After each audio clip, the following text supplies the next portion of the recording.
Now, what I love about getting to talk to you about Jesus this evening is the fact that with Jesus, there's always more to see. I think sometimes we look at the baby in the manger and think, kind of that's it. But it's really not. He's just so much bigger than we can imagine, because he not only brings peace to our relationships, but he also brings peace into the darkness of our lives. Now, Christmas time, once again, it's often a time of cozy warmth and security, isn't it? I don't know, in these past kind of couple of cold weeks, perhaps you've got the hot water bottle out, perhaps, I don't know, you've lit some candles, you've cozied under the rug in front of the TV. There's something about kind of keeping the cold out, keeping the darkness out with fairy lights and decorations. Now, why is that? Well, I wonder if it's because there are more serious things we actually want to keep out. It feels as if there are enemies, perhaps, ready to pounce in on our lives, and just keeping some at bay might help us keep the more serious ones at bay. Enemies? I don't have enemies, you might be thinking. Well, I think we might spot them in our fears, our worries, because I think we all have those things that keep us up at night, don't we? We have those conversations that go round in our head as we're cleaning our teeth. And in our fears, what's going on? Well, we're worrying that good things might get taken away, that what is right, what is life-giving will be made ugly and death-like. I don't know, perhaps we worry about our child's health or our finances being pressed. Perhaps it's a difficult person at work or at school making the week harder, or our aging parents suffering. And it's like feeling that something or someone's going to rob us, like an enemy really stands at the gate ready to make war on us. And the thing is, God is not blind to it all. Very early on in Jesus' life, his parents feared for their lives. That's why we read about Herod's reaction just a bit earlier. Herod took on a murderous rage and tried to kill small children to protect his throne. And so Mary and Joseph, with toddler in arms, fled the country to Egypt. Imagine that kind of fear, the worry. Will we get out in time? How will we survive when we get there? They really lost what they had, their home, their security taken away. And the enemy for them was a real person. It was Herod, and he was ready to pounce. Now, our enemies, they look different to Herod, don't they? Things like ill health or a difficult boss, but they're still there, and they're still very real. We do live in a fearful world. But the thing is with enemies, it's not quite as simple as saying that the problem is always out there, is it? Because sometimes our worst enemy is ourselves. We're the ones, who put ourselves in the difficult financial position, or our worries are actually bound up very closely to our pride. We're worried about my reputation or how I come across.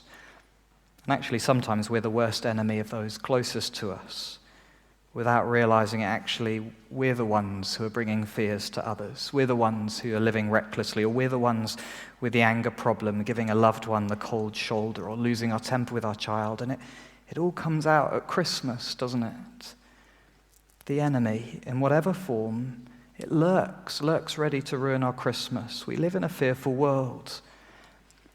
And Jesus, this baby boy, steps in. Once again, he's our peace.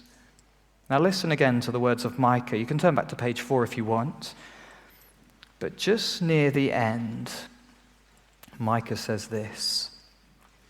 And he, that's the ruler he's been talking about, and he shall stand and shepherd his flock in the strength of the Lord, in the majesty of the name of the Lord his God, and they shall dwell secure. For now he shall be great to the ends of the earth, and he shall be their peace. This king Micah points to, he'll be like a shepherd. Now I'm no farmer, but I'm sure we can imagine it. A man with his flock out on the hillside in the wild. And those sheep, particularly probably the young or the weak, they are fine pickings for a wolf or a mountain lion or a bird of prey or something. And the shepherd, he battles those enemies. He fights them off with a staff in his hand or a slingshot ready. He keeps them safe. They dwell secure. That's how security comes. Our enemies are defeated. Well, how does this Jesus, this baby, the one who actually finds himself in danger. Well, how can he be like a shepherd to us?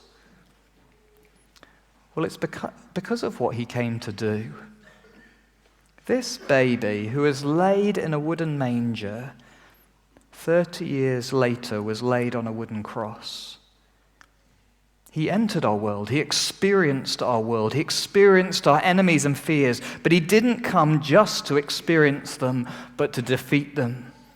And to do that, he headed once again straight to the root of it all, right to its depth, sin and death itself. Because actually, death is our major enemy. It's the one that kind of sits above and lurks behind all our fears, because death, it's the destruction of life, of what's good, what's real, what's beautiful and true, and that's what we fear. We fear losing those good and beautiful and true things in our lives, whether health or family or job or security. So really it's death that sits behind them all, and so that's where Jesus goes. As the eternal Son of God, the author of life, he dies. He dies on a cross at the hands of the Romans. He dies actually to be punished for our sin, to pay the price for our rejection of God we thought about earlier. But then, because he died for others' sins, not his own, he rises again. The manger leads to the cross, but the cross leads to the empty tomb. Christmas only makes sense on Easter Day. If you've always thought that death was it, when you die, that's it, you rot in the ground, the enemy wins. Well, if that's you, well, spend a bit of time looking at what happened to Jesus Christ 2,000 years ago, because he rose again. This is how Jesus can be our peace in a fearful world, because he gets right to the dark depths, death itself and its cause, our sin. And as he smashes it apart, he smashes our greatest enemy. Death will not have the final say on my life. There's something after death. Jesus wins. He's like that shepherd. He's got a stick in his hand and he fights off the deathly animals. The wolf or the bear, they stand no chance. And the sheep, well, they can lie down in peace. Because what happened to Jesus, he promises will happen to his people too. If he rises from the dead, so will those who know him. They will dwell secure forever. There's this future promised peace. And that peace of the future wonderfully means there's a peace in the present. We can go to sleep soundly tonight. Like that kind of sleep you have when you know everything's okay. Your work's done, your kids are asleep, and you've got a day off tomorrow. We can have that because we know there's someone else fighting for us and he wins. It doesn't take away all the difficult things that are going on in our lives. Death and its dark tentacles, they still wreak havoc in our world. The same troubles still loom over us. But instead of fear and worry, we can approach them with courage, knowing Jesus has been even through death and will one day end them all. They will not have the final say. There's peace for us in a fearful world.